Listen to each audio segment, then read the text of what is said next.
নমস্কার। Nursery and কৃষি বিজ্ঞান বিষয়ক চ্যানেলে সবাইকে স্বাগত। আজকের প্রতিবেদন আমরা কিভাবে বাণিজ্যিকভাবেই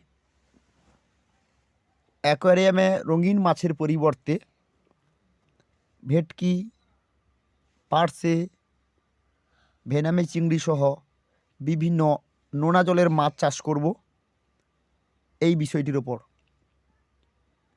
প্রথমত আমরা যখন এগুলো চাষ করব বাণিজ্যিকভাবে এটা খুবই লাভজনক ব্যবসা।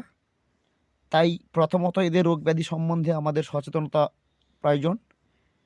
এ বিষয়ে আমাদেরকে যথেষ্ট পরামর্শ দেবেন কাকদ্বীপ কেন্দ্রীয় মৎস্য গবেষণা কেন্দ্র CIBA, কেন্দ্রীয় নোনা জলজীব পালন অনুসন্ধান কেন্দ্র যথেষ্ট সহযোগিতা করবেন।